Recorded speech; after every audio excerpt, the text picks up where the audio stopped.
जय हिंद दोस्तों। और आज काफ़ी दिनों के बाद टाइम मिला और आप लोग के बार बार कमेंट आ रहे थे कि भैया आरपीएफ एसआई का मेडिकल हुआ और कौन सा मुझे जोन मिला और कैसे मेडिकल होता है। और सबसे ज़्यादा डाउट बन रहा है कि लेजिक है यानी लेज़र बोलते हैं या लेसिक आँखों का, क्या वो अलाउ है या नहीं है।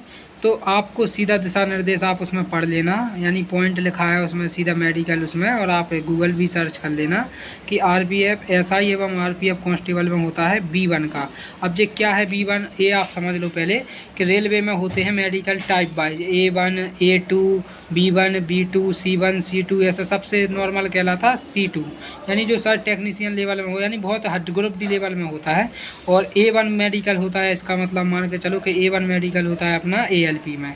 तो ये समझ लो कि मेडिकल की इसमें कैटेगरी होती है। और आरपीएफ एसआई एवं कांस्टेबल में होता है B1 का मेडिकल, यानी ऊपर से देखा जाए तो A1 और A2 छोड़ के तीसरे नंबर पर है, यानी सबसे टफेस्ट यानी B1।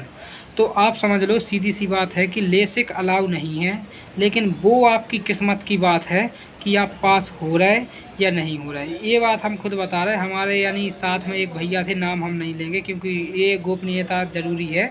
तो साथ में थे, हमारे साथ मेडिकल था, 7 लोगों में से उनका लेसिक हुआ था आँखों का। लेकिन जब किस्मत होती है तो आदमी पास हो जाता है। तो समझ रहे हैं आप, जिसने मेहनत की है।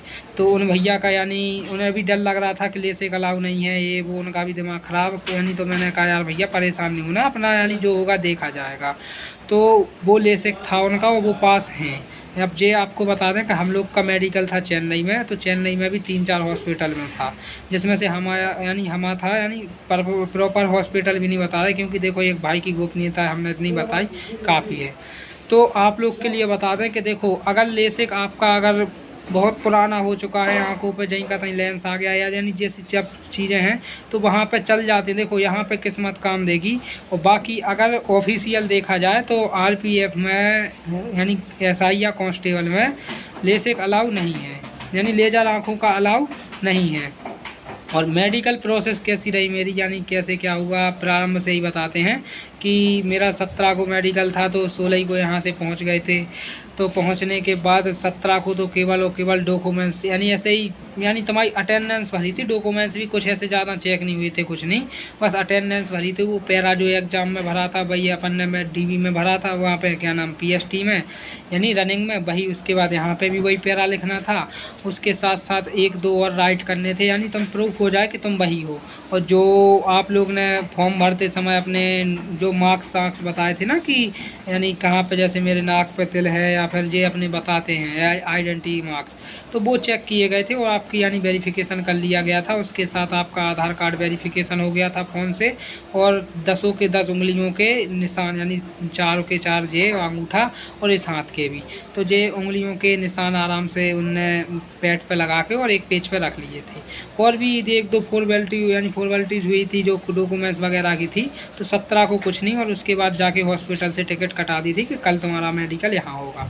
18 को हम लोग गए, तो प्रोसेस हमने आप लोग को बता दिया, चैनल पर डले हैं कि चेक क्या क्या होता है, फिर भी हम मुँह से बता दे रहे हैं ऐसे कि सबसे पहले हम लोग गए तो सबसे पहले हम लोग का यानी सबसे पहले चेक हुआ था यूरिन चेक, यानी यूरिन आप लोग समझते हो, पढ़े लिखे हो सब है, तो यूरिन चेक। उसके साथ हमारी हॉस्पिटल में ब्लड टेस्ट यानी उंगली से हुआ था कई जगह, यानी ब्लड टेस्ट दूसरे नंबर, तो यूरिन ब्लड हो गया। फिर उसके बाद ले गए तो तीसरे नंबर ईसीएम जो हार्ट का होता है ईसीएम, चौथे नंबर पे ब्लड ये बीपी शुगर, और इसके साथ एक और चेक हुआ था, तीनों चेक हो गए थे, यानी जो अपनी सांस मास पल्स वगैरह ये सब चीज़ वहाँ पे चेक हो गई थी। उसके साथ फिर तुरंत यानी उसके बाद शाम तक ले गए कहाँ पे, आई साइड वालों के वहाँ। तो एक चीज़ ये आप लोगों ने सुनी होगी कि रेलवे में आई साइड बहुत अच्छे से चेक होती है। तो ये चीज़ हमें भी लग रही थी यार कि इतनी ज़्यादा थोड़ी ना चेक होगी यार, ऑफिशियल लेवल में भी क्यों इतनी होगी। तो ये दिल यानी अपने दिमाग से हटा देना कि रेलवे में अगर रेलवे का मेडिकल हो रहा, अगर तुम्हारी आँखें ठीक हैं, हाथ पाँव जैसे चाहे हों, आप पास हो। क्योंकि रेलवे में जो रियल बात है, मैं देख के आया कि आँखों का चेक होना इतना यानी जिसकी हद नहीं। आँखें इतनी बारीकता से चेक, इतनी बारीकता से जिसकी हद नहीं यार, रियल बात बता रहे हैं। जिसको लगता है कि वो चार्ट रट लेने से AEI वो वाला हो जाएगा, तो आप सोचना भी मत, क्योंकि उनके पास ऐसे ऐसे संसाधन हैं कि अब आप सोचते हो C या E वाला चलाएंगे तो वो चार्ट रट लें, तो वो C या E उनके यानी हाथ से घुमा सकते, वो जहाँ उनको करना उस साइड कर सकते। और आँखों का चेक में कलर विजन का अकेला बुक अकेली नहीं पड़वा रहे, चश्मा लगा देंगे तुम्हारे लिए, या सामने लाइट चलाएंगे, बताएंगे कौन सी लाइट है क्या। यानी जितना टाइम इन सब में नहीं लगा था, उससे ज़्यादा टाइम लिया था उनने आई चेक करने में। फिर आई को मशीन से चेक किया था, वो तो अब किस्मत ठीक रहती है यार। देखो कुछ जगह हुबली में, जो हुबली है अपना जोन, उसमें आई यानी लेसिक वालों को फेल किया है। एक दिल्ली, एक दो दिल्ली में भी शायद फेल किए हैं RPSF में, लेकिन जिस हॉस्पिटल में हम थे उसमें आई साइड में देखो फेल नहीं हुए, लेकिन दूसरे दिन बुलाया था, तीसरे दिन बुलाया था, ऐसा हुआ। आई साइड चेक हुई, ये सब तुम्हारा चेक होता जाएगा और रिपोर्ट पर रिपोर्ट लगती जाएगी, हर डॉक्टर अपनी रिपोर्ट लगाता जाएगा।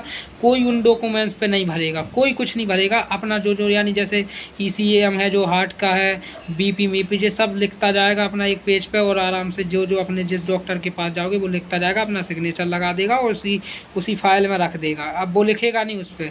फिर फाइनली एक गेजेस्टेड ऑफिसर होते हैं यानी, तो हम लोग हॉस्पिटल में थे तो वहाँ पर मैडम थी, तो वहाँ पर उनने अंदर गए तो एक एक करके यानी एक दिन में 7 कैंडिडेट बुलाए थे। अब समझ सकते 60 नहीं, केवल 7 कैंडिडेट बुलाए थे। तो 7 का इतना बारीकी से हुआ मेडिकल कि आराम से एक एक को बुलाया। फिर से उन मैडम जी ने आँखें चेक की, पूरी बॉडी पार्ट चेक किए, शर्ट निकलवा दी है और पैंट भी निकलवाया, यानी अंडरवियर अकेले में उन मैडम ने, यानी लेडी थी, एजेड थी, यानी अनुभव अच्छा था उन्हें, तो बैठा के उनने पूरी बॉडी पार्ट देखे ऊपर से नीचे तक, यानी नौकनी मोकनी जो सब होता है सब कुछ देखा।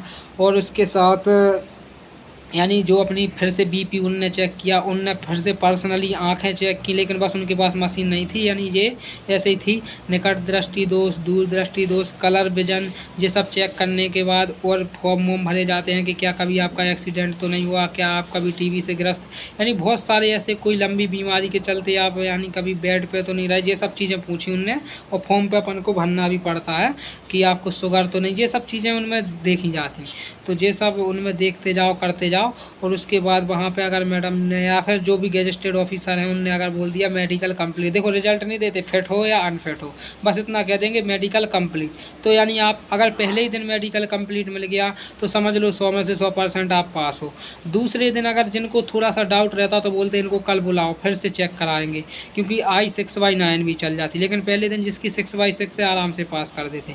फिर दूसरे दिन जो उनकी कमी दिखती है, जैसे कभी ECM में कमी आ जाती है, कभी BP उनका हाई कम हो जाता, नर्वस हो जाती वहाँ पे, तो थोड़ा बहुत 20-30% ऊपर नीचे चलता है। और उसके साथ फिर उनने दूसरे दिन बुलाया, उन लोग का चेक किया, उनको भी दूसरे दिन फिट कर दिया कि आप लोग का कंप्लीट, आप भी जाइए। जिनको दूसरे दिन भी नहीं आ रहा उनको तीसरे दिन बुलाएंगे कि आप तीसरे दिन आओ। जैसे कोई रेयर समस्या है कि आँखों की नहीं आ रही, हो सकता तुम 1-2 दिन जगह हो नहीं आ रही, तीसरे दिन भी अगर बुलाएंगे, तीसरे दिन अगर चेक हो गया, ठीक हो गए तो कंप्लीट कह के आपको बोल देंगे। और बस इतना कहेंगे कि फिट हो, यानी फिट हो या अनफिट हो, ये कुछ नहीं कहेंगे, इतना कहेंगे कि आपका मेडिकल कंप्लीट, अब आप जा सकते हो।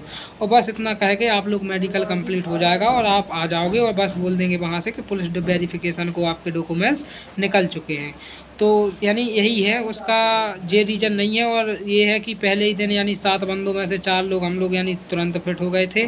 उसके बाद 3 लोगों को दूसरे दिन बुलाया था, तो 3 लोगों में से 2 लोग तुरंत फिट कर दिए थे। फिर एक को फिर तीसरे दिन बुलाया था, तो उसको भी तीसरे दिन फिट करके आराम से बोल दिया था कि अब आप लोगों के डॉक्यूमेंट्स पुलिस वेरिफिकेशन के लिए निकल गए हैं। और सबसे बड़ा डाउट है कि RPF कांस्टेबल का फिजिकल कब तक होगा।